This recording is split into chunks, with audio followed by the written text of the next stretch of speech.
Hello everyone. Movie का नाम आप स्क्रीन पर देख ही सकते हैं। मूवी की शुरुआत होती है एक सूट की दुकान से, जहां पर एक लेडी बहुत से सूट देखने के बाद एक 300 रुपये वाला सूट सिलेक्ट करती है, लेकिन उसके बाद भी वो दुकानदार को केवल उसके 100 रुपीज़ ही पे करती है। अब हम गांव में एक घर देखते हैं। घर के मुखिया का नाम मक्खन सिंह है, उनकी पत्नी का नाम हरपाल कौर है, बेटे का नाम गुरमीत है, बहू का नाम कमल है और घर में 2 प्यारे बच्चे भी हैं। और हाँ, घर में एक झाड़ू पोछा करने वाली दीदी आती है जिसका नाम दीपो है। उनके घर में एक पुराना सा स्कूटर है जिस पर कौवा डेली बीट कर जाता है, जिससे दीपो बहुत ज़्यादा परेशान रहती है। और वो कमल को कहती है कि इस कबाड़ को बेच के नहीं देते, तो कमल उसे बताती है कि ये उनके बेबे बापू यानी कि उनके सास ससुर हरपाल कौर और मक्खन सिंह की शादी की निशानी है, इसीलिए वो इसे नहीं बेच सकते। यहाँ से सीन शिफ्ट होता है मक्खन सिंह पर, जो अपनी गाँव की मंडली के साथ एक पेड़ के नीचे ताश खेल रहा है। वहीं एक आदमी आता है जो बताता है कि उन्हीं के गाँव के एक आदमी बलदेव की मौत हो चुकी है शुगर कम होने की वजह से। मंडली की बातों से पता चलता है कि मरने वाला बहुत ज्यादा कंजूस था, यहाँ तक कि वो घर वालों को चीनी तक नहीं खाने देता था। बलदेव की मौत की बात सुनकर मक्खन सिंह काफी ज्यादा उदास हो जाता है, क्योंकि ये उसका बहुत ज्यादा करीबी दोस्त था। आगे हम इन सबको बलदेव की अंतिम विदाई में देखते हैं, जहां पर मक्खन सिंह के पीछे चलने वाले लोग उसके बारे में बातें कर रहे होते हैं कि ये हमारे गांव का सबसे कंजूस आदमी है और ये भी 1 रुपया खर्च नहीं करता है। हालांकि इसकी साल की इनकम 15-16 लाख रुपए है और 21 किले जगह का मालिक है, फिर भी ना ये ढंग का पहनता है, ना ढंग का इन्होंने खाना है। इनके घर में बस इनकी बहू है जो थोड़ा इन सबसे ठीक है, और इनका बेटा वो तो हमेशा ब्लॉग्स बनाने में ही लगा रहता है। अब हम देखते हैं गुरमीत को, जो अपनी माँ यानी बेबे की शुगर चेक करने के लिए मशीन लेके आया है और उसके साथ ब्लॉग बना रहा है। अब तक गुरमीत का बापू मक्खन सिंह भी घर पहुंच चुका है और आते ही वो चाय की डिमांड करता है। चाय में मीठा कम होने पर, हालांकि अभी तक वो मीठा कम ही खाता है, लेकिन आज वो गुड़ की डिमांड करता है। उसको इस तरह गुड़ खाते देखकर हरपाल कौर और घर के सब टेंशन में आ जाते हैं, क्योंकि बलदेव की तो शुगर कम होने की वजह से मौत हुई थी, यहाँ शुगर हाई होने की वजह से मौत ना हो जाए। घर के बच्चे जब स्कूल से वापस आते हैं तो उनको मक्खन सिंह बुलाकर 10-10 रुपए देता है। ये देखकर तो घर वाले और ज़्यादा शौक में आ जाते हैं। नेक्स्ट डे मॉर्निंग में हरपाल कौर जब देखती है कि मक्खन सिंह घर पर नहीं है तो बहुत ज़्यादा परेशान हो जाती है और गुरमीत को उन्हें ढूंढने के लिए भेजती है। गुरमीत उन्हें गांव में हर जगह ढूंढता है, लेकिन वो शमशान में बैठे हुए उसे मिलते हैं। घर वालों को लगता है कि बलदेव की मौत से मक्खन सिंह कुछ ज़्यादा ही टेंशन में आ गए हैं, इसलिए वो घर में कोई सेलिब्रेशन करने का प्लान करते हैं। और कुछ देर सोचने के बाद वो डिसाइड करते हैं कि उनके बेबे बापू की एनिवर्सरी सेलिब्रेट की जाए, ताकि उनके बापू का मूड अच्छा हो जाए और बलदेव की मौत के गम से वो बाहर आ सके। अब समस्या ये आती है कि इसके लिए मक्खन सिंह को मनाया कैसे जाए, लेकिन जैसे तैसे करके घर वाले उसको मना ही लेते हैं और ये सारी अपडेट सोशल मीडिया के थ्रू गुरमीत सभी लोगों तक पहुंचाता रहता है। मक्खन सिंह के पड़ोस में ही उसका हमउम्र एक आदमी रहता है जिसका नाम है विशन सिंह। वो ज्यादा हमें मूवी में शेर व शायरी करते हुए दिखाई देता है।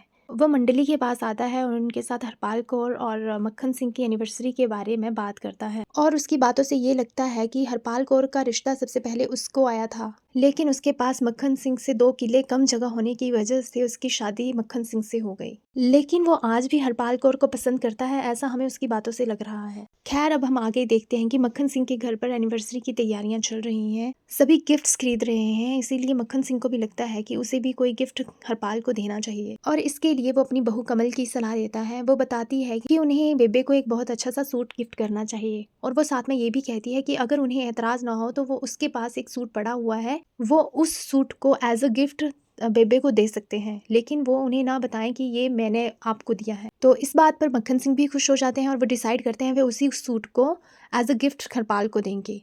और एनिवर्सरी वाला दिन आ जाता है। एनिवर्सरी में केवल अपने ही परिवार के मेंबर हैं और उन्होंने किसी को नहीं बुलाया है, लेकिन पता नहीं कहाँ से बिशन सिंह जी एक बुके लेकर उनके घर में पहुंच जाते हैं। पूछने पर वो बताते हैं कि गुरमीत ने ही अपने ब्लॉग में कहा था कि उनकी बेबे बापू की एनिवर्सरी पर हर कोई इनवाइटेड है। बात को थोड़ा बिगड़ता देखकर दीपो वहां आकर बिशन सिंह को खाना खिलाने के लिए लेकर चली जाती है। अब आगे हम देखते हैं कि सबके गिफ्ट्स खोले जा रहे हैं, और हरपाल जब मक्खन सिंह का दिया हुआ गिफ्ट खोलती है तो उसके फेस के एक्सप्रेशन चेंज हो जाते हैं, और वो मक्खन सिंह के पूछने पर बताती है कि उसे सूट पसंद आया, और वो उसको लेकर कमरे में चली जाती है और कमरे में जाकर उस सूट को गुस्से में जोर से बेड पर पटकती है। अब उस सूट को देखने के बाद हमें याद आता है कि ये वही सूट है जो मूवी की शुरुआत में उस लेडी ने खरीदा था, लेकिन ये यहाँ कैसे पहुंचा।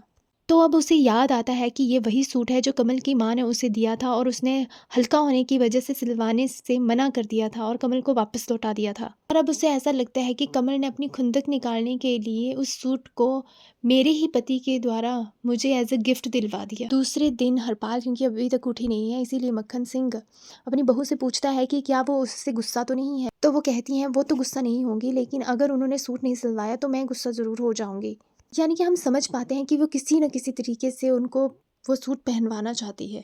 बेबे को देखने के लिए गुरमीत अब अंदर जाता है, लेकिन बेबे रात का गुस्सा उस पर उतार देती है और वो समझता है कि बिशन सिंह के बुके की वजह से ये सब हो रहा है।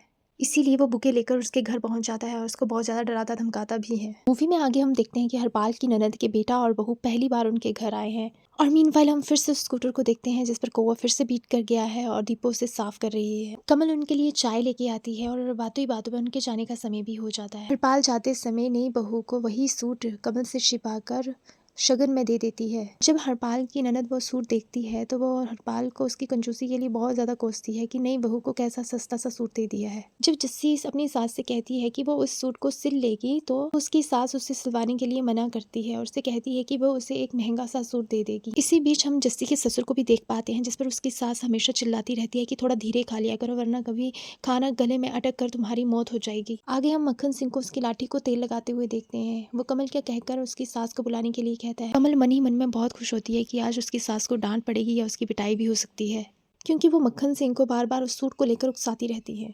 और अब जब हरपाल बाहर आती है और मक्खन सिंह को ऐसे देखती है तो वो बहुत ज़्यादा डर जाती है और बीमार होने की एक्टिंग करती है। मक्खन सिंह उसे बहुत ज़्यादा डांटता है कि अगर तुम ही मेरी बात नहीं मानोगी तो घर वाले कैसे मानेंगे।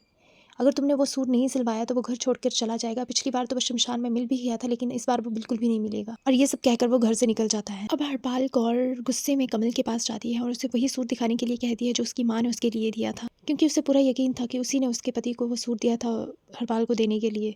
अब कमल ये बहाना लगाती है कि वो उस सूट को रखकर भूल गई है, तो हरपाल भी कहती है कि चलो मैं ढूंढवाती हूँ तुम्हारे साथ। उनकी खींचातानी के बीच में मक्खन सिंह वापस घर आ जाता है। हरपाल से कहता है कि गुरमीत के फूफा की मौत गले में खाना अटकने की वजह से हो गई, इसलिए उनको जाना पड़ेगा। और हरपाल मन में सोचती है चलो इस बहाने वो उस सूट को भी वापस ले आएगी। अब अगले सीन में हम हरपाल को उसकी ननद के घर में देखते हैं, जहाँ पर वो जस्सी से वही सूट मांगती है तो जस्सी बताती है कि वो नहीं दे सकती क्योंकि वो अब संदूक में है और संदूक की चाबी उसकी सास के हाथ में बंधी हुई है। कुछ दिन बाद हम देखते हैं कि मक्खन सिंह की बहन चरणों के घर में उसके ननद और नंदोई आते हैं, तो वो उनको जाते समय वही सूट दे देती है। आगे हम मक्खन सिंह के घर में देखते हैं कि सूट को लेकर फिर से क्लेश होता है। अब कहानी शिफ्ट होती है चरणों की ननद के घर पर, जहाँ पर उसके जवान बेटे की रिश्ता ना होने की वजह से वो बहुत बहुत परेशान है। तो उसकी पड़ोस की एक औरत उसको सलाह देती है कि वो किसी बाबा को जानती है और हमें उनके पास चलना चाहिए, पर जाते समय कोई कपड़ा या सूट ले लेना। तो हम देखते हैं कि उसके पास जाते हुए वो वही सूट ले लेती है जो चरणों ने उसे दिया था। वो उस सूट को उस बाबा के मंदिर में चढ़ा देती है और वो बाबा भेंट में मिले सभी सूटों को एक फेरी वाले को बेच देता है और उस फेरी वाले से आगे एक शराबी आदमी खरीद लेता है। दूसरी ओर हम मक्खन सिंह के घर में देखते हैं कि सूट को लेकर क्लेश बढ़ता जा रहा है। मक्खन सिंह हरपाल को परेशान कर रहा है और हरपाल आगे कमल को। और अब कमल बचने के लिए अपनी माँ को फ़ोन करके उसी दुकान में जाकर वैसा ही सूट लाने को बोलती है जैसा उसने पहले लाया था, लेकिन वैसा सूट उन्हें नहीं मिलता है। इसीलिए कमल अब सारी सच्चाई गुरमीत को बता देती है और अब कमल और गुरमीत दोनों शॉप टू शॉप जाकर वैसा ही सूट सर्च करना शुरू कर देते हैं। दूसरी ओर हरपाल को मक्खन सिंह बार बार उस सूट को सिलवाने के लिए कह रहा था, इसीलिए परेशान होकर हरपाल सारी सच्चाई गुरमीत को बता देती है कि उसने वो सूट जस्सी को दे दिया है। इसीलिए वो अपनी ननद के घर में जाती है। वहाँ से उसे पता चलता है कि उसने तो वो सूट अपनी ननद को दे दिया है।